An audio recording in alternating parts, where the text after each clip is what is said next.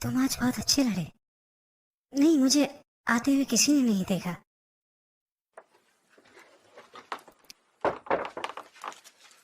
मैंने तुमसे मना किया था ना यहाँ मत आना।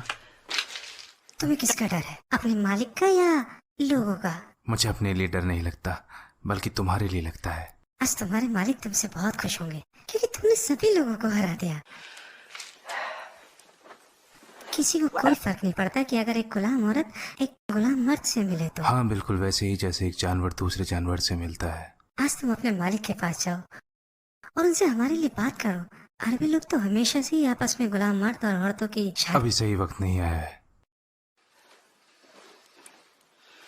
तो कब सही वक्त आएगा? मुझे नहीं पता, मुझे बिल्कुल नहीं पता, और तुम मुझसे बहस भी मत करो। मुझे लगा कम से कम आज तो तुम मेरे से खुश होकर बात कर लोगे। रैहाना, तुम तो मेरे जज्बातों को समझती हो। अल्लाह की कसम, मैं कल की जगह आज तुम्हें अपनी बीवी बनाना पसंद करूंगा। वो इसलिए कि मैं नहीं चाहता कि मेरा बच्चा किसी और की गुलामी करे। मैं पहले अपनी आजादी चाहता हूं। क्या एक जानवर किसी के प्यार में पड़ के बच्चे पैदा कर सकता है? नहीं ना, बल्कि उसे तो और जानवरों के पास लाया जाता है ताकि ज्यादा से ज्यादा जानवर पैदा हो सके। तो मैं गुलामों की संख्या बढ़ा दूं? क्या तुम्हें आज भी लगता है कि जुबैर इब्ने मुतैम तुम्हें आजाद कर देगा? शायद। तुम कौन सी दुनिया में जी रहे हो वाशी, मुझे पता नहीं। तुम ऐसी चीज की उम्मीद कर रहे हो जो शायद कभी नहीं होने वाली। जैसा अरब कहते हैं, इंसान मायूस होकर भी जी लेता है। मेरे लिए एक और रास्ता बचा है, और वो है मौत का रास्ता।